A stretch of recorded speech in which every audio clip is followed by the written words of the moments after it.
Doctor Manoj Kumar आप सभी का स्वागत करता हूँ अपने इस यूट्यूब चैनल में। आज मैं आपको तंबाकू के बारे में, उसके हानिकारक प्रभाव के बारे में आपसे चर्चा करने जा रहा हूँ। तंबाकू जो लोग यूज़ करते हैं, उसके पैकेट में भी लिखा होता है, यह स्वास्थ्य के लिए हानिकारक है, इससे कैंसर हो सकता है। तो इस बात को हल्के में ना लें, इससे वास्तव में कैंसर आपको हो सकता है। तंबाकू जो लोग यूज़ करते हैं, उसमें 60 से 60 से भी ज़्यादा ऐसे केमिकल होते हैं जो हानिकारक होते हैं। वैसे तो उसमें 4000 केमिकल्स होते हैं, लेकिन जो 60 से ज़्यादा केमिकल्स उसमें ऐसे पाए जाते हैं जो आपको कैंसर से पीड़ित करा सकते हैं।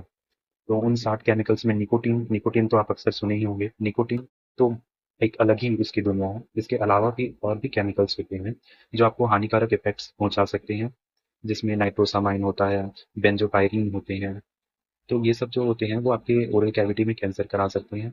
टोबैको के और भी हानिकारक इफेक्ट्स आपके बॉडी में सामने आ सकती हैं, जैसे सीवियर हार्मफुल इफेक्ट इसके तो कैंसर ही होती हैं। टोबैको जो आप यूज़ करते हैं वो 2 टाइप के होते हैं, एक तो होते हैं स्मोकिंग टोबैको, एक होते हैं स्मोकलेस टोबैको।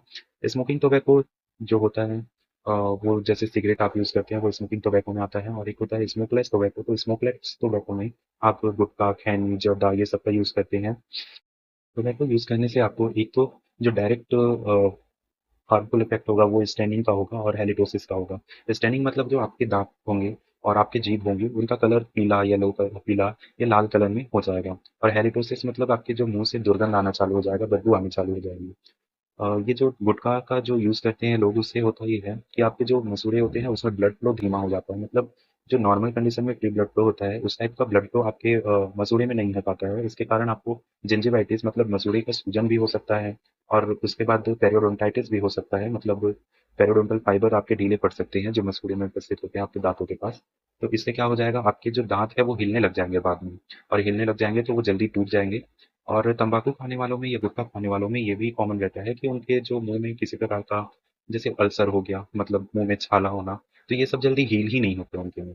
इवन जब डॉक्टर के पास आप जाओगे, दांत में कोई दिक्कत आ गया, तोड़ना पड़ा, दांत को निकालना पड़ा, एक्सट्रैक्ट करना पड़ा, तो उसमें क्या होगा, जब एक्सट्रैक्ट तो हो जाएगा, लेकिन उसके बाद जो आपके डेंटल हीलिंग प्रोसेस रहेगा वो बहुत डिलेड रहेगा, बहुत धीरे धीरे उसमें हीलिंग होगा। और जब डेंटल के लिए आप चेकअप के लिए जाएँगे, तो जहाँ आपको कुछ भी हो, जैसे कैंसर के भी बाद में आपके लक्षण आते हैं, तो आपको जो एनेस्थीसिया दिया जाएगा ऑपरेशन के टाइम पे, तो वो जो आपका एनेस्थीसिया रहेगा, वो भी काम करना बहुत कम कर देता है। मतलब आपको नॉर्मल पर्सन की तुलना में बहुत ज़्यादा डोज़ एनेस्थीसिया का देना पड़ जाएगा। क्योंकि डिलेड हीलिंग वाले सिम्पटम्स भी तंबाकू खाने से देखे जाते हैं। और रही बात तंबाकू खाने से कैंसर की, तो कैंसर तो ऐसे एक बार तंबाकू खाने से नहीं होगा, लेकिन अगर आप उसको लगातार कंटिन्यू रखते हैं, बार-बार आपकी ओरल कैविटी को वो एक्सपोज़र मिलता जाता है, तो इससे आपके ओरल कैविटी में जो कैंसर का खतरा रहता है, वो बहुत ज़्यादा बढ़ जाता है। और जब ओरल कैविटी में कैंसर होता है, तो वो डायरेक्ट कैंसर के रूप में कन्वर्ट नहीं हो जाता, उसके कैंसर के पहले भी कुछ सिम्पटम्स आने चालू हो जाते हैं। कैंसर के पहले के जो सिम्पटम्स होते हैं, उसमें एक तो आप नॉर्मल सिम्पटम देख सकते हैं कि मुँह में छाला हो गया। तो मुँह में छाले जो हो जाएँगे, वो ऐसे छाले रहेंगे जो आपके लंबे टाइम तक हील ही नहीं होंगे। मतलब जो नॉर्मल कंडीशन में आपके छाले रहेंगे, वो तो 7 से 10 दिन में हील हो जाते हैं। लेकिन जो कैंसर के जो प्री कॉज़ रहते हैं, मतलब कैंसर के पहले के जो मुँह में छाले होते हैं, वो वाले छाले एक लंबे टाइम तक आपकी हील नहीं होंगी। उसको आपको मेडिकेशन लेना पड़ेगा और इसका फिर चेकअप आपको कराना पड़ेगा बार-बार। कैंसर कैंसर होने के पहले आपको और भी लक्षण दिखाई देते हैं, जैसे आपके मुंह के अंदर व्हाइट व्हाइट पैचेस दिखाई देने लगेंगे। कुछ कंडीशन में व्हाइट व्हाइट पैचेस दिखाई देने लगते हैं, जिसको बोलते हैं हम लोग ल्यूकोप्लेकिया बोल देते हैं। ये white white patches leukoplakia. Same ऐसे रेड रेड पैचेस होते हैं जिसको एरिथ्रोप्लेकिया बोलते हैं। ये ल्यूकोप्लेकिया, एरिथ्रोप्लेकिया, ये सब क्या होते हैं, ये आपके कैंसर के प्राइमरी सिम्टम्स होते हैं। अगर इस स्टेज में आपके उस सिम्टम्स को आप ठीक कर लेते हैं, तो वो आगे एडवांस स्टेज में नहीं जाता है। तो प्री कैंसरस लीजन भी इसको बोलते हैं। इसके अलावा एक होता है ओरल सबमुकस फाइब्रोसिस होता है। अगर आप लगातार बहुत ज़्यादा मात्रा में गुटखा का सेवन करते हैं, तो आपके जो गाल रहते हैं, उसमें फाइबर्स का डिपोज़िशन होना चालू हो जाता है, जिसके कारण आपका जो मुँह रहता है, वो पहले नॉर्मल कंडीशन में जितना खुल पाता था, उससे कम ही खुल पाएगा। तो ऐसा मुँह का खुलना कम हो जाता है इसमें। और इसके बाद एक आता है हेयरी टंग। हेयरी टंग के भी प्रॉब्लम्स होते हैं, पिगमेंटेशंस हो जाते हैं आपके टंग में। तो ये सब जो प्रॉब्लम है, ये प्री कैंसरस लीजन के प्री कैंसरस लीजन से, मतलब कैंसर होने के जस्ट पहले भी आपको कुछ संकेत मिलते हैं। एक माउथ अल्सर तो इसका एक कॉमन संकेत है, ये अक्सर देखा ही जाता है। इसके अलावा कुछ लोगों में ल्यूकोप्लेकिया दिखेगा, कुछ लोगों में एरिथ्रोप्लेकिया दिखेगा, तो कुछ लोग में ओरल सबम्यूकस फाइब्रोसिस दिखेगा।